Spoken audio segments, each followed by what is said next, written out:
আমার কাছে মনে হলো যে আসলে পৃথিবীতে এত সুন্দর আধুনিক সিস্টেম থাকার পরেও আমরা কেন সেই মানদত্ব আমলের সিস্টেমকে গ্রহণ করব। আসসালামু আলাইকুম। ওয়ালাইকুম আসসালাম ওয়া রাহমাতুল্লাহ।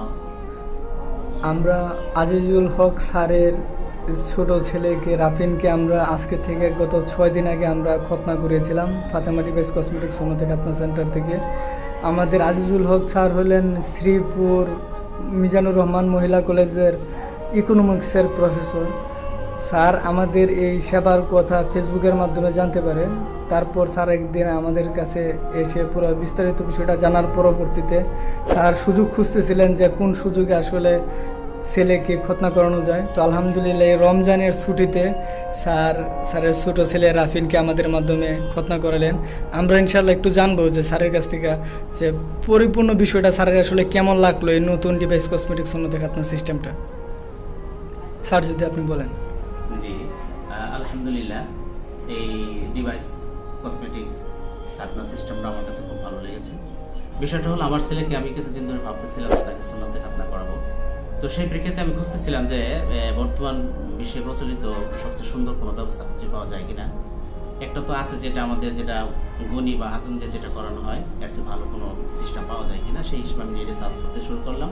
তো দেখলাম ইউরোপ কিংবা ইন্ডিয়াতে ওই ডিভাইস কসমেটিক নামে একটা সুন্দর পদ্ধতি আছে, সেটা খুব ভালো সফল।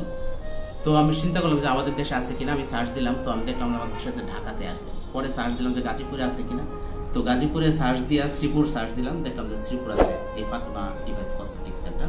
তারপর আমি ওখানে নাম্বার ছিল, ওই নাম্বার দিয়ে ভাইয়ের সাথে আমি যোগাযোগ করলাম, ওনার সাথে কথা বললাম, একদিন এসে দেখা করলাম। ওনার কথা সব কিছু মিলে আমার কাছে ভালো লাগলো। আমার কাছে মনে হলো যে আসলে পৃথিবীতে এত সুন্দর আধুনিক সিস্টেম থাকার পরেও আমরা কেন সেই মানদত্ব আমলের সিস্টেমকে গ্রহণ করবো। তো সেটা চিন্তা করে আমি ওনার কাছে আসলাম, পরবর্তীতে ডেট নির্ধারণ করে আসলাম এবং সুন্নাত করতে করালাম। আলহামদুলিল্লাহ খুব ভালোই লেগেছে। তো আজকে 6 দিন হলো আজকে এই ডিভাইসটা আমরা অপসারণ করলাম। সব কিছু মিলে আমার কাছে অত্যন্ত চমৎকার। ওই যেদিন আমি সুন্নতে খতনা করিয়ে নিলাম সেদিন ওই ভাই বলছিল প্যান্ট পরায় নিতে। তো আমি যাই হোক ওইভাবেই বাসায় নিয়ে গেলাম। তারপর ছেলে দেখলাম খুব সানন্দে খেলাধুলা করতেছে, একদিন পরে সে দৌড়াদৌড়ি করতেছে।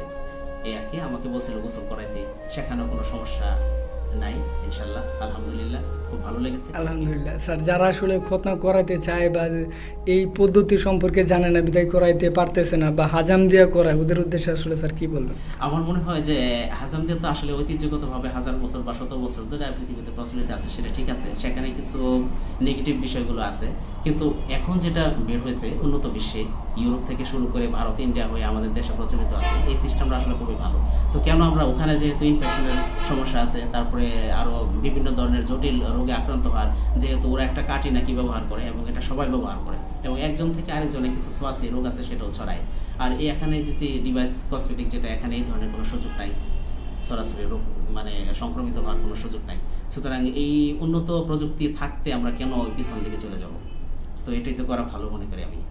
অসংখ্য ধন্যবাদ স্যার। আসসালামু আলাইকুম। জি, ওয়ালাইকুম আসসালাম।